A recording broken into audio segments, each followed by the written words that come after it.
There's a myth going round town that when you get older you just sit down and start rocking, just rocking.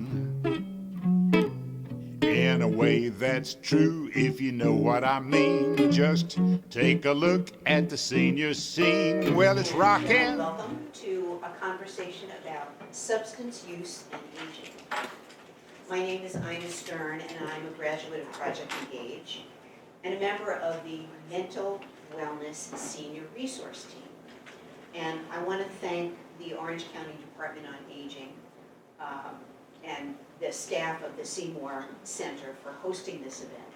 And to help us better understand this growing problem, we've assembled a panel of experts from across the medical spectrum, whom I have the pleasure of introducing to you. Dr. Stuart Downey is an attending geriatric psychiatrist at Duke University Hospital and on faculty at Duke University. He attended medical school at the University of Edinburgh and completed his general psychiatry residency at the University of California, Los Angeles Semel Institute. Sitting next to him is Dr. Sharon Riley. She is the medical director of Piedmont Health Senior Care, a program for all-inclusive care for the elderly, which is also known as PACE. PACE is a Medicare and Medicaid program that helps people meet their health care needs in the community instead of going to a nursing home or other care facility. Dr. Riley graduated from the Medical College of Virginia, now called VCU School of Medicine, in 1997.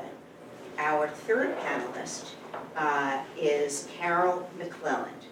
She has generously offered to sit in for Heather Griffin-Dulciney, who needed to take care of an ill daughter, so she couldn't be here. Carol, like Heather, is a licensed clinical mental health counselor and clinical addictions specialist. She's served individuals involved with the behavioral health system for over 25 years. She currently serves as Center Director for Freedom House Recovery Center, Incorporated. And Hugh Tilson is down here. He's going to be our moderator. And Hugh is my colleague on the Mental Wellness Senior Resource Team. He is also a member of the Board for Faith Connections on Mental Illness, a group of lay and clergy devoted to eliminating the stigma associated with mental illness in faith communities. Thank you all so much for being here today and for adding to what we think is a really important conversation. So to get started, I thought we might start off with something more general, like a few questions about substance abuse and what it is. What is the difference between substance use and substance misuse? And when does substance use become misuse? Take that one. So substance use is just using a substance to control symptoms or produce an effect. It's a general definition. But a substance can be misused in a number of different ways. If you're using a substance for reasons other than what was prescribed or designed, that can be misuse. If you're using a substance that was prescribed for someone else, that's misuse. Taking medications in ways other than directed is another way that people misuse substances. Too much of a drug, taking it too often, that sort of thing. I think I'd also add the other way I can think about it too is substance misuse kind of starts to impact function often, especially if it's becoming a substance use disorder. So that can be occupational function, it can be social function, it can be trying to fulfill, problems fulfilling obligations in your life because of your substance use, or when it starts to kind of impact your physical health as well. That can often be an indicator that there's more of a substance use disorder. And so what I brought with me today is the definition by the American Society of Addiction Medicine. And they define addiction as a treatable chronic medical disease involving complex interactions among brain circuits. So they're saying this is a brain circuitry issue, genetics, the environment, and an individual's life experiences. So all of those things are impacted by substance use. People with addiction use substances or engage in behaviors that become compulsive and often continue despite harmful consequences. And I think that's one of the hallmarks that we use professionally, is when we see folks who are having trouble not using even their prescription medicine or the substance that they're using, having trouble stopping it or not using it in ways that are per the prescription. Things like that. Those are sort of hallmarks. And we want to have prevention efforts for that and treatment approaches for addiction. So Dr. Daly mentioned some functional indicators of misuse. What kinds of signs and symptoms that we might see in our family members or people that we know? So what kinds of things should we be looking for? Yeah, I think particularly the older population, often these issues go unnoticed for long periods of time potentially. And there's kind of a number of reasons for that. Some of the criteria that we use to diagnose these disorders are kind of potentially more applicable to younger people. So like I was mentioning, kind of like functional impairment.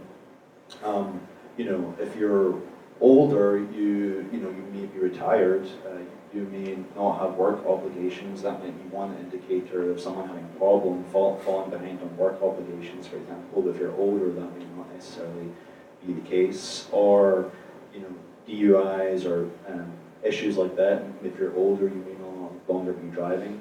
So there's certain things that are not necessarily as applicable to older people that make it more difficult to pick up. I think things to look out for as far as what could be an indicator of an issue. Say it's a friend or family member, and you have unsure whether they're using a substance or not, and you're just looking out for potential signs. They're all kind of fairly non-specific signs often, other than just knowing that they're using the substance. The other signs are fairly non-specific. So if someone was having issues with like recurrent falls, or they seemed more confused than normal, or they had unsteady balance, so a number of things like that, maybe bruising more easily. But these are all very non-specific things that don't necessarily just relate to substance use problems. It could be 1,000 different things that could cause those issues. I think I would add to that too, as some indicators, is if prescriptions are running out early, if someone you care about is often saying, "Oh, I'm out of my prescription, I need a refill," and it's earlier than it should have been. If they're more social than usual or less social than usual, those can also be indicators. And I think if you are taking somebody to a provider, or even yourself, make sure you bring all your prescriptions, because sometimes we can identify trends or recognize, these two together could be causing that confusion, things like that. So I think, for me at least, is looking at it from a team approach, the folks who know the person best, as well as the professionals who might be working with that person that day to identify whether it's a prescription problem or maybe substance use issues. So this raises the one question about the population of older people, and many of those, like me, are from the boomer population. I was just wondering if there are some things that may be more specific to this older cohort of people as compared to people that would be older than us, the silent generation as it's called, or the tweeners or the twixers or the younger population. Are there differences in use patterns that would be associated with these different populations? I think there are differences among people generally. But in particular, the older generation, again, it depends on what their situation is, but if you don't have access to a car and you can't easily get out, you use what's available. So if those are your prescription drugs, you may be abusing those. If alcohol has been taboo in your house and it's never been there, that may not be something that you choose. But if it's something that's always been a part of your life, if you decide that life would be easier if you were less cognizant, you might choose alcohol as your drug of choice. I think there is a stigma that goes with substance abuse that's probably a little stronger in the older population, and so people much less likely to seek help when they realize they've gotten into trouble, and much less likely to answer truthfully when they're asked about something. They also, in the older population, there's so many more drugs around the house. So many more things are prescribed that I think that there's a lot more opportunity for prescription drug misuse. And I think just sort of sociologically, the 60s and 70s, drugs were probably more used than maybe they had been in previous years. And so we do have certain folks who are of that generation who look at certain drug use in a different way than maybe their parents or their parents' parents did. And I think also just across the board we have some attitudinal changes happening, particularly towards marijuana. In our society today. And so somebody may be less likely to also to talk about their marijuana use because of how they think about marijuana or how they're using it for recreational or their own sort of medicinal purposes, if they think that the provider is going to label it as a problem, or if they're going to be told to stop, or if they're going to be labeled as a drug addict or things like that. And I think it's important that we recognize that shift that started culturally in the 60s and just continued up till today. I see a lot of patients too, say, alcohol, for example, and they've been kind of social drinkers for much of their life. Alcohol has always been around and they've kind of enjoyed it, but it's not necessarily been a huge problem. And then, in later life, new stressors arise. Maybe the loss of a spouse or a loved one. Maybe physical illness, becoming more frail, more isolated, and that can take a toll on people too. And then all of a sudden, their alcohol problem that was just social normal drinking, if you like, before, is now slowly increasing and creeping up. And when I see patients like that, there's often a huge amount of shame associated with it, and people feel really terrible about themselves because of it, and they don't want to disclose it to health professionals or their loved ones. I think also a lot of people have had substance abusers in their family, and many of them, maybe grew up with a parent who was an abuser, and they never put themselves in that category. And all of a sudden, somebody's suggesting that maybe they're following in their parents' footsteps. What kind of changes in aging are occurring that would make older people differentially sensitive to drugs? I can start. So as we age, our kidneys function differently. They slow down a little bit in their function. The liver metabolizes things a little less readily. So when that happens, a drug can build up in your system. And so this is a very common question in people who are on benzodiazepines, which I'm sure you can speak to, Dr. Downey. People who have been on lorazepam for years, I've always taken 0.5. It's not a problem for me. It is a problem for you when you've gotten to be 75 and the distribution of fat in your body changes, the distribution of water in your body changes, the drug is metabolized more slowly, so that 0.5 that you've always been taking is now gradually building up so that you have higher and higher doses in your system. Yeah, I would agree with all of those points. And the other thing I see with my kind of patients as they get older is their brains become more sensitive to drug doses as well. And with those kind of levels as increase as you age, even with the same dose of medication, the brain can be much more sensitive, even to small doses, and more issues with memory impairment, more issues with confusion, and things like that.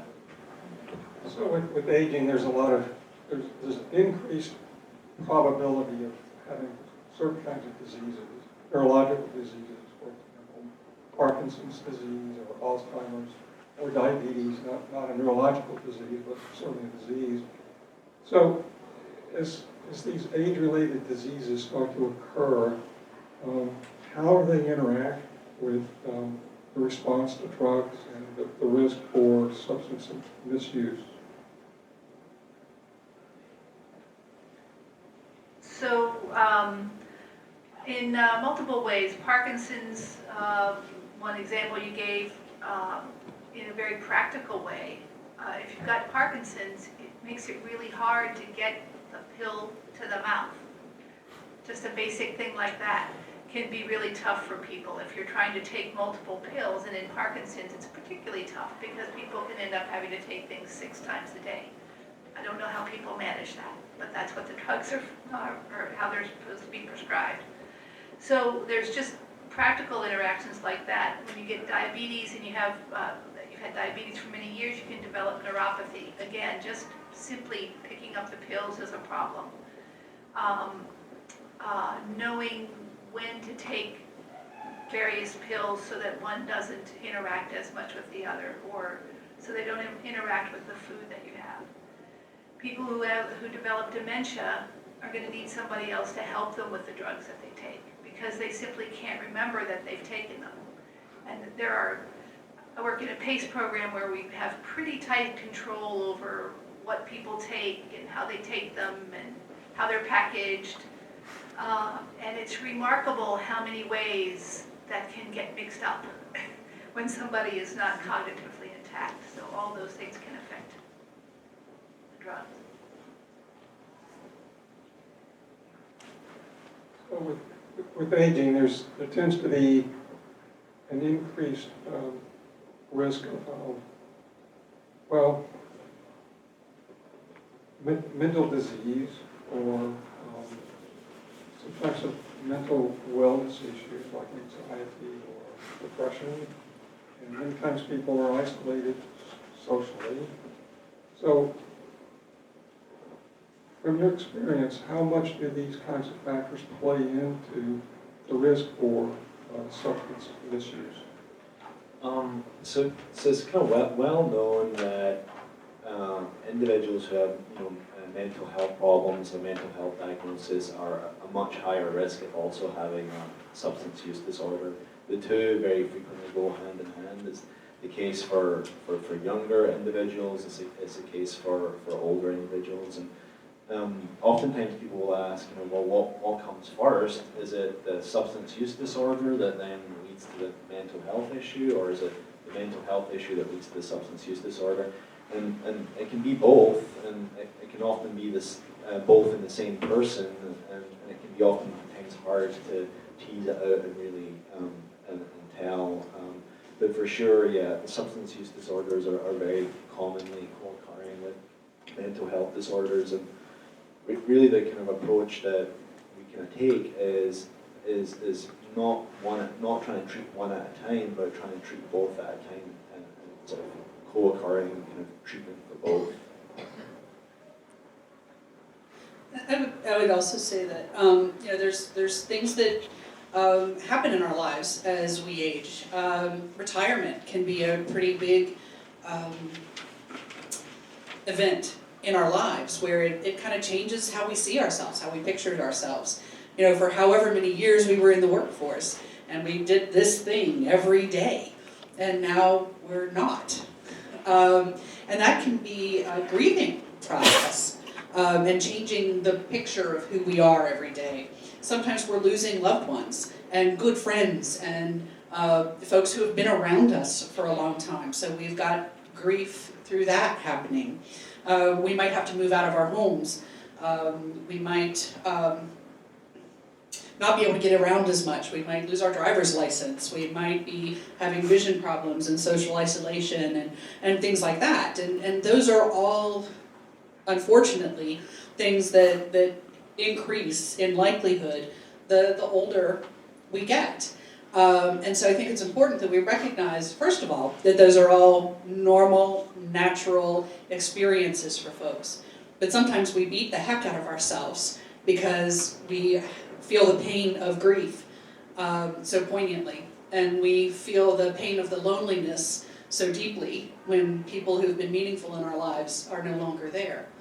And sometimes it's tempting to isolate even more and not be a burden to people and not put too much on others. And, well, they're tired of hearing me talk about that and things like that. And so it becomes more tempting to have a drink or to maybe take a nerve pill a little bit more often, or take your sleeping medication so you can sleep those memories away, or things like that. And I think those are important pieces to the life changes that we're all experiencing that are an important part of mental health. And talking to someone, reaching out, finding groups that are about the shared experience of the grief or the life change or things like that can be very, very important to breaking some of that isolation, but then also reducing the likelihood that someone may turn to a substance to medicate those feelings as opposed to working them out.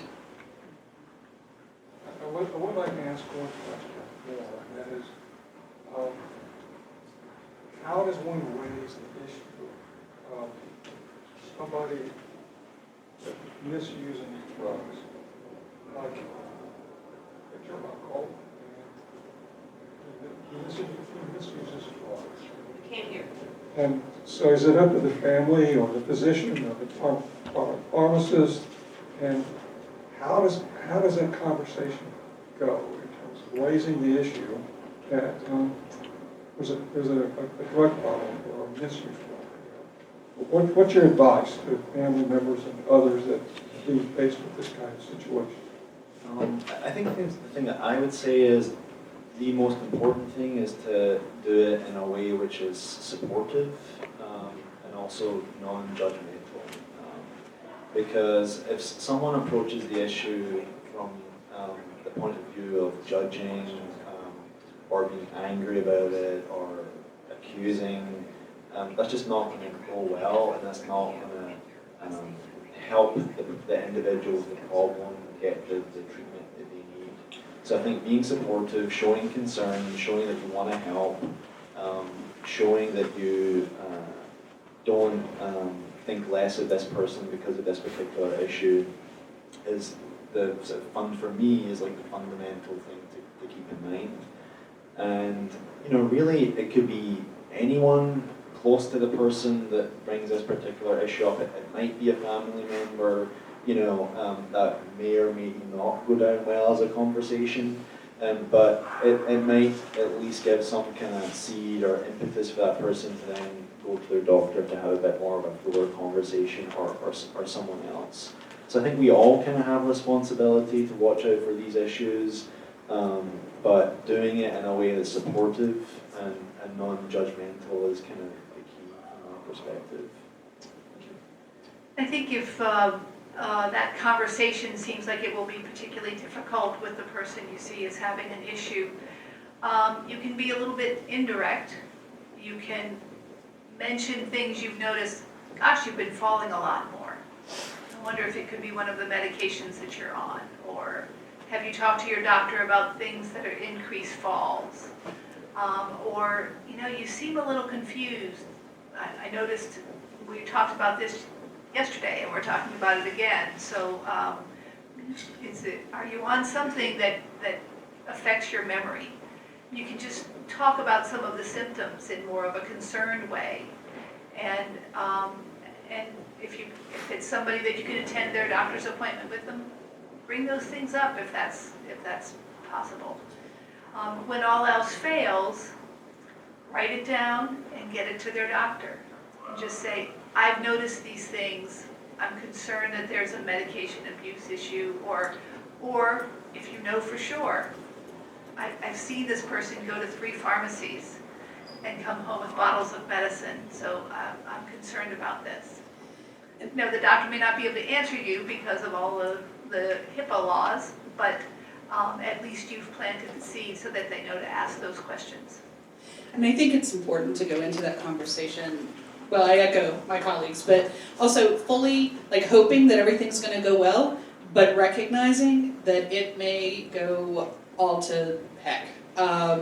Because especially if they feel like there's maybe something going on, when we have that happening, sometimes we jump to be defensive. And so, that person that you're speaking to may attack you back if they feel like they're attacked. They may tell you you don't know what you're talking about, and a number of different things, and sort of be prepared for that. And don't go into that place of defending yourself. Try to stay in that place of, I love you, I care about you, you're important to me, and I want to support you. And sometimes we just have to end that conversation with, I hear that you are not wanting to talk about this today.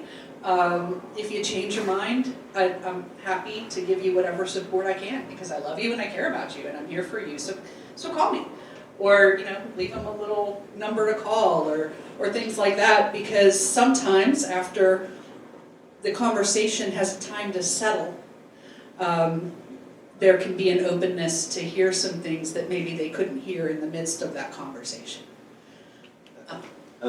One thing of that, I think that brings up a good point, that if you're worried that by having this conversation with someone, you could provoke, this would be extremely rare for the vast majority of people, but if you're worried that person could be in some way violent or take it really badly and kind of react very negatively towards you, and you don't feel safe having that conversation, then it's probably not a conversation you want to have in the first place, and maybe the note to their doctor or something like that is a better place to.